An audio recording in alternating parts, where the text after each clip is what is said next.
Check. Do you have your deodorant? Check. Do you have your cozy clothes? Got that. A brilliant discussion of racial interaction in modern society, Jordan Peele's 2017 debut film, Get Out, intertwines a sensitive and current subject with horror and comedic elements for a twist on the classic thriller. I ain't never seen you like this before, bruh. Meeting families and taking road trips. Don't come back all bougie, man. Following the story of Chris, a self-established photographer, and his girlfriend Rose, this film is filled to the brim with suspenseful scenes, dramatic plot sequences, and little details that make all the difference in the big picture. I see your license, please. He wasn't driving. I didn't ask who was driving. I asked to see his ID. Without going into too much of a plot synopsis, Chris ends up in a horrifying, race-based cult of a family aiming to enslave not only his mind but also his body and use him for his abilities. Over the course of this film, Peele uses a technique known as the gaze to heighten the suspense and drama of a situation. Peele uses this technique especially in the closing sequence of this film, but where does the concept of the gaze come from? The concept of the gaze, most notably employed by revered director Alfred Hitchcock, is a film technique used to build tension between two characters in a scene. One character, referred to as the object, is the character being gazed upon. The other, the subject, is the character doing the gazing. This exchange is often representative of a power dynamic between two characters. One of the most well-known examples of the gaze is in this film, Hitchcock's 1954 film Rear Window, where the gaze is used to show the viewer how the power dynamic changes between characters over the course of the film. Over the course of the majority of the film, the main character does most of the gazing.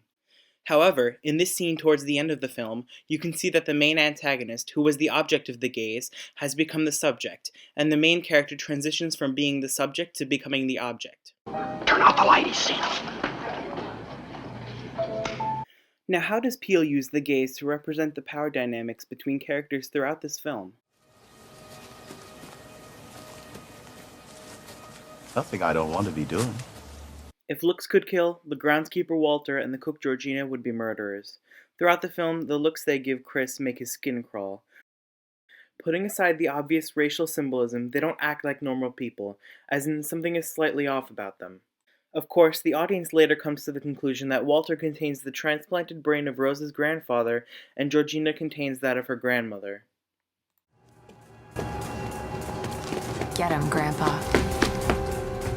In this case, Peele uses the uncomfortable nature surrounding the gaze between Georgina, Walter, and Chris to imply that there is something going on with them, that they might possibly have more influence than originally thought.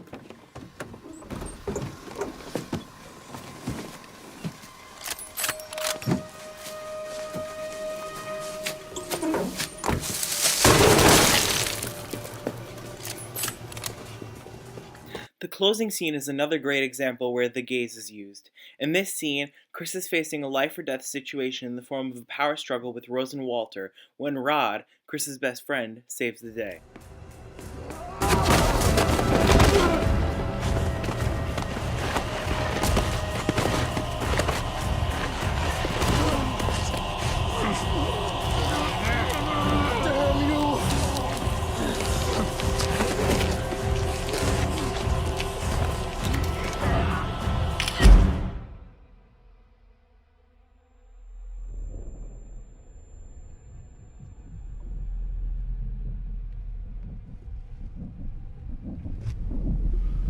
Let me do it.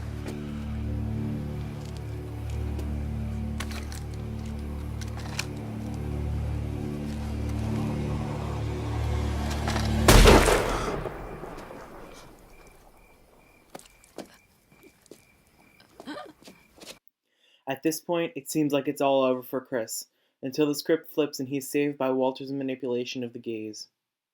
When he's snapped back into his real self, he tricks Rose into giving him the rifle, but instead turns the gun on her and himself.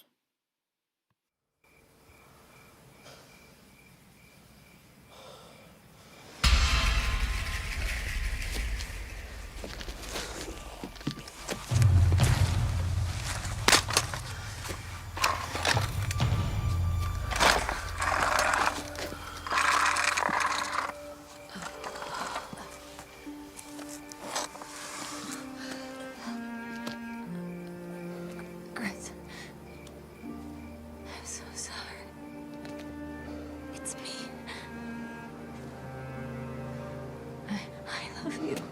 love you.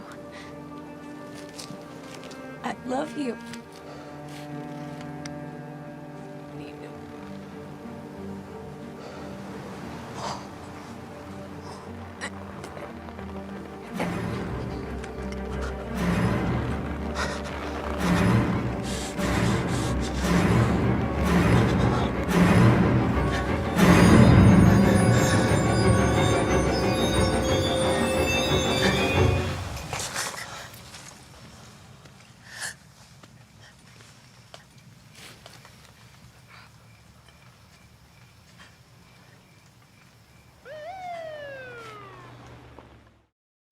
In this segment, Rose tries to regain power through two manners, the first being her trying and failing to regain control of the rifle, and the second her further manipulation of the gaze. She does this in a last-ditch effort to convince Chris that she still loves him, despite all that they've been through up until this point in the film. She tries to get a false sense of trust from him in order to gain the upper hand in the situation where she is injured on the pavement and Chris seemingly has the upper hand. However, this changes quickly upon the arrival of the cop car.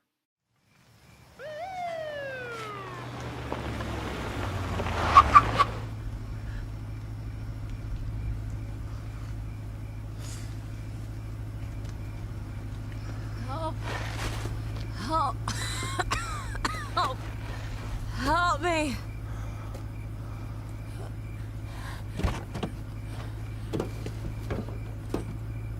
Shit!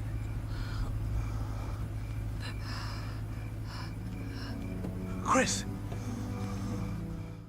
To tie it all together, Chris employs the gaze upon what he presumes is a cop and lifts his arms as if to say, "I give up." This is coupled with Rose's cries for help for emotional emphasis. However, once he sees that the person getting out of the car is Rod, the gaze is turned back upon him and he becomes the subject. This represents how, initially, Chris yielded his power to who he thought was a cop. However, once he notices that it is not a cop, Rod takes the power from him.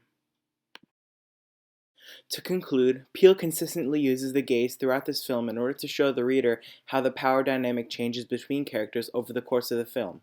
The changing power dynamics in turn lead to increased suspense in the scenes. Therefore, Peele uses the shift in dynamics to characterize the changes in suspense.